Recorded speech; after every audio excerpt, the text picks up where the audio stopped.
Today we're looking at the Bellroy Key cover, 2nd edition. It comes in 6 different colors, and today we're looking at the cocoa color.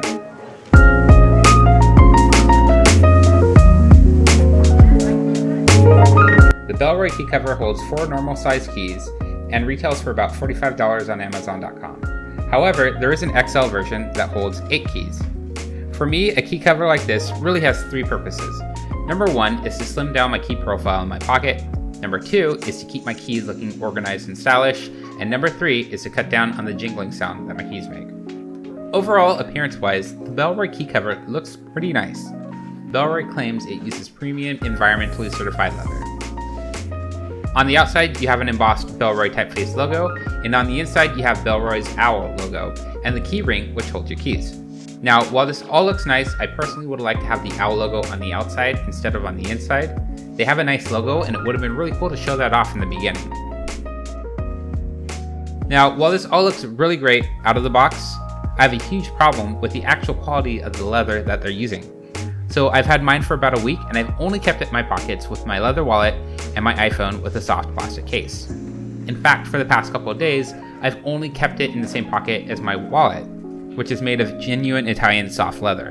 And despite all of that, I have a couple of noticeable scratches on the front of it.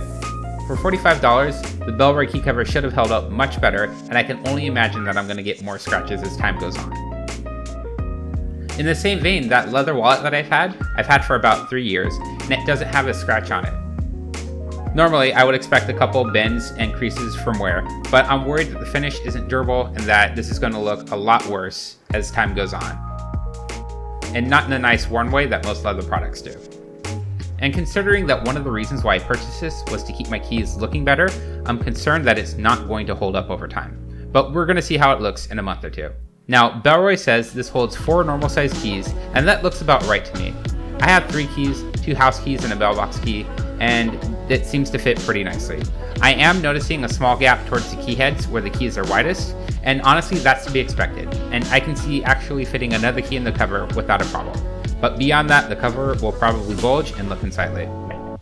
The key cover itself is held shut by 2 magnets. Now, it's possible to open them with one hand, and you can slip a finger through the bottom to open it up, but it's easiest to open with 2 hands. Once you play with it for a bit though, you'll probably get used to opening it with one hand.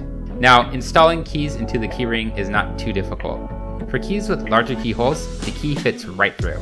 For smaller keys like my mail key, the metal slip is a little more difficult to get through. I had to use a metal edge to help leverage it through, but it did work just fine. Actually, using the keyring to lock and unlock doors isn't too difficult, but it is a little awkward at first. You slide one key out, stick it in, and twist like you would normally. The thing that makes it a little awkward, however, is that you don't quite have as much leverage as you would if you're just holding the bare key.